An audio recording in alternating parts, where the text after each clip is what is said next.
నమస్తే అండి, welcome to Praveen tech tips. So ఇవాళ వీడియోకి వచ్చేసరికి అయితేనేమో టెక్ న్యూస్ మంచి అప్డేట్స్తో పాటు తీసుకొచ్చినవి. ఫస్ట్ చూసుకుంటే మాత్రమే కొత్తగా ఇంకొక సర్చ్ ఇంజన్ అయితే వస్తుంది అనమాట, AI search engine.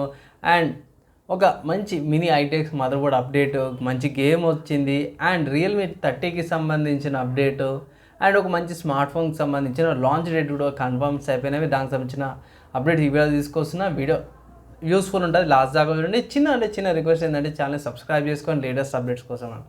So by first news చూసుకుంటే రియల్మీ 13 5Gకి సంబంధించిన అప్డేట్ వచ్చింది. ఎందుకంటే రియల్మీ 13 5G వచ్చేసరికి అయితేనేమో BIS సర్టిఫికేషన్ వెబ్సైట్స్ ఉంటాయి కదా, దాంట్లో అయితే బయటపడ్డది. దాని ప్రకారం చూసుకుంటే 5000 mAh బ్యాటరీతో పాటు వచ్చింది అనేసి అయితే మన వాళ్ళు ఇక్కడ మెన్షన్ అయితే చేస్తారు అనమాట బై. అండ్ 45 watts సూపర్ ఛార్జింగ్ సపోర్ట్స్తో పాటు కూడా వస్తుందని ఒక అప్డేట్ అయితే వచ్చిందనమాట. దాని తర్వాత ఇంకొక న్యూస్ చూసుకుంటే రియల్మీ నుంచి అన్నమాట. సో రియల్మీ బర్డ్స్ T310 అవుతుందో కన్ఫర్మ్ అయిపోయింది. జూలై 13th ఏమంటే 30th రోజునే లాంచ్ అవుతుందని. T10 బర్డ్స్ ఏవైతున్నాయో ఒకటేసారి లాంచ్ అవుతున్నాయి అన్నమాట రియల్మీ స్మార్ట్ ఫోన్స్తో పాటు. అండ్ దాని తర్వాత నెక్స్ట్ ఇంకొక న్యూస్ చూసుకుంటే పోకో నుంచి అన్నమాట. సో పోకో వాళ్ళది M6 Plus స్మార్ట్ ఫోన్ అవుతుందో లాంచ్ డేట్ కన్ఫర్మ్ అయిపోయిందో. ఇది August 1st రోజున లాంచ్ అవుతుందంట. అండ్ ఇక్కడ మన వాళ్ళు కీ స్పెసిఫికేషన్స్ ఏవైతున్నాయో కొన్ని అయితే రివీల్ చేసారు బై. సో ఇక్కడ అమెజాన్ వాళ్ళ వెబ్సైట్లో చూసుకుంటే మాత్రము ఇక్కడ మెయిన్ చూసుకుంటే 8GB RAM 128GB storage variant వచ్చేసరికి కదా 15,000కు వస్తుందనేసి అయితే ఇక్కడ మన వాళ్ళైతే అప్డేట్ కూడా చేసిర్రు అన్నమాట బై. సో ఇది హైపర్ ఓఎస్తో పాటు కూడా వస్తుందనేసి అయితే ఇంకొక అప్డేట్ అయితే వచ్చింది. తర్వాత నెక్స్ట్ చూసుకుంటే స్నాప్డ్రాగన్ నుంచి. సో స్నాప్డ్రాగన్ సమ్మిట్ అయితే మనకు అందరూ తెలిసిందే, కొత్త అప్డేట్స్ ఇస్తుంటారు. సో దీంట్లో ఈ డేట్ కన్ఫర్మ్ అయిపోయింది. ఏంటంటే October 21st స్నాప్డ్రాగన్ అయితే సమ్మిట్ అవుతుందో కండక్ట్ చేస్తారు. October 21st నుంచి 23rd దాకా ఇక్కడ మావి హవాయి అనేసి అయితే మెన్షన్ చేసిరు అన్నమాట. అండ్ ఇక్కడ మెయిన్ ఏంటంటే ఫోకస్ అంతా కూడా స్నాప్డ్రాగన్ 8 Gen 4 ప్రాసెస్ అనేది తీసుకొస్తారని ఒక అప్డేట్ అయితే చేసిరు అన్నమాట. దాని తర్వాత నెక్స్ట్ ఇంకొక న్యూస్ చూసుకోవడం మాత్రం అందరికీ టెన్షన్ పడవచ్చు. ఎందుకంటే గూగుల్ వాళ్ళకు కూడా కొంచెం టెన్షన్ పడవచ్చు. ఏంటంటే ఇప్పుడు సర్చ్ GPT తీసుకొచ్చారు. ఓపెన్ ఏ వాళ్ళు ఉన్నారు కదా చాట్ GPT తీసుకొచ్చిన వాళ్ళే సర్చ్ GPT కూడా తీసుకొచ్చారు. కానీ అంత తొందరపడే ముందు నేను ఇప్పుడే ఆగండి అనేసి అంటారు. ప్రస్తుతానికి ఇది బీటా స్టేజ్ టెస్టింగ్ లెవెల్స్లోనే ఉంది. ప్రస్తుతానికి 10,000 మంది దీన్ని టెస్టింగ్స్ అయితే చేస్తారు అనమాట.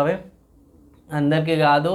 అండ్ ఇది ప్రోటోటైప్ లాగానే అనుకోవచ్చు. ఇంకా కాంపిటీషన్ అయితే రాలేదు, త్వరలో వచ్చే ఛాన్సెస్ ఉంది. అందుకే గూగుల్ వాళ్ళు కూడా వాళ్ళ సొంత ఏఐని అయితే తీసుకొస్తారు కదా.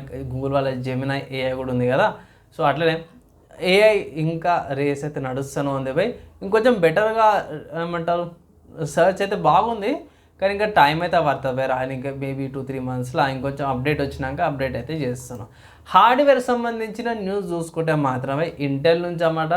సో ఇంటెల్ వాళ్ళది కొత్త బయోస్ అప్డేట్ అయితే తీసుకొస్తుంది అనేసి అయితే అంటారన్నమాట. Intel 13th and 14th generation processors motherboard ఎవరైతే ఈ ఇష్యూ నడుస్తుంది కదా 13-14 జనరేషన్లో ఇది కొంచెం ఇష్యూస్ నడుస్తున్నాయి అన్నమాట బై. సో ఆ ఇష్యూ రాని వాళ్ళకి ఇది ఒక ఫిక్స్ అనుకోవచ్చు. ఆల్రెడీ వచ్చిన వాళ్ళకైతే ఏం చేయలేము, ఇక అది ఏమంటారు ఇంకా పోయినట్టే, ప్రాసెసర్ పోయినట్టే అనేసి అయితే కొందరు అంటారు. సో ప్రస్తుతానికి ఆ ఇన్స్టేబిలిటీ స్టేబుల్ కానీ కొత్త బయోస్ అప్డేట్ వచ్చింది బై, అంతే ఇంకేం లేదు. సో ముందు ఫ్యూచర్ ప్రూఫ్ అన్నట్టు తీసుకొచ్చారు, అంతే ఇంకేం లేదు. నెక్స్ట్ నుంచి చూసుకుంటే ASRock నుంచి అన్నమాట. సో ASRock వాళ్ళు మినీ ITX మదర్ బోర్డ్ని అయితే తీసుకొచ్చారు అన్నమాట. ఇది 9000 సిరీస్ AM5 సాకెట్తో పాటు కూడా వస్తుంది. అంటే కొత్త 9000 సిరీస్ కూడా సపోర్ట్ చేస్తుంది. ఇక్కడ ఈ మినీ పీసీ ఎంత ఉందంటే బై మన హ్యాండ్ అంతనే ఉంటుంది, పెద్దగా ఏం లేదు. అండ్ ఇంకో మంచి విషయం ఏంటంటే దీంట్లో ప్రాసెసర్ మార్చుకోవచ్చు, ర్యామ్ మార్చుకోవచ్చు, స్టోరేజ్ కూడా మార్చుకోవచ్చు. అండ్ ర్యామ్స్ ఏమంటే ల్యాప్టాప్స్ ర్యామ్స్ పెట్టుకోవచ్చు అనమాట. ఇక్కడ ప్రాసెసర్ ఏ సపోర్ట్ చేస్తున్నా అంటే 7000, 8000, 9000 సిరీస్ ప్రాసెసర్లు సపోర్ట్ చేస్తే అనేసి అయితే ఇక్కడ మెన్షన్ చేసి 65 watts పవర్ కన్జంప్షన్తో పాటు కూడా వస్తుంది అనేసి అయితే మెన్షన్ చేసారు అన్నమాట. సో ఇండియాకి వస్తుందా రాదా అనేది డౌట్ అయితే లేదు. వస్తే గిట్టే చెప్తాను, లేకపోతే ఇంటర్నేషనల్ సపరేట్గా ఆర్డర్ చేసుకోవాల్సిందే అంతే ఇంకేం లేదు. వచ్చినా కూడా ప్రైస్ ఎక్కువ ఉంటుంది. అండ్ తర్వాత నెక్స్ట్ గేమ్ న్యూస్ చూసుకోండి. స్టీమ్ అనే వెబ్సైట్లో ఒక మంచి గేమ్ ఉంది బై, ఇది హిట్మ్యాన్ అబ్సల్యూట్ అని. ఈ గేమ్ పాత గేమే, దగ్గర 12 సంవత్సరాలు అయిపోయింది వచ్చి. ఇప్పుడు ఇది 56 రూపీస్ అంటే ఉట్టి 56 రూపాయలకి ఈ గేమ్ అయితే స్టీమ్ అనే వెబ్సైట్లో అవైలబుల్ ఉంది. మీరు పర్చేస్ చేసుకోవచ్చు. అండ్ పెద్దగా సిస్టమ్ రిక్వైర్మెంట్స్ ఏమీ అవసరం అయితే ఏం లేవు బై. 2 GB ర్యామ్ ఉన్నా కూడా రన్ అయిపోతామట ఈ గేమ్. అండ్ అంతే బై, ఇవి ఇవాళ ఉన్న టెక్నిక్స్ అండ్ గేమ్స్ సపరేట్ మీకు ఎలా అనిపించింది మీ ఒపీనియన్ కింద కామెంట్. వీడియో నచ్చి మంచిగా అనిపిస్తే లైక్ అండ్ షేర్ చేయండి. నెక్స్ట్ వేళ కలుసుకుందాం.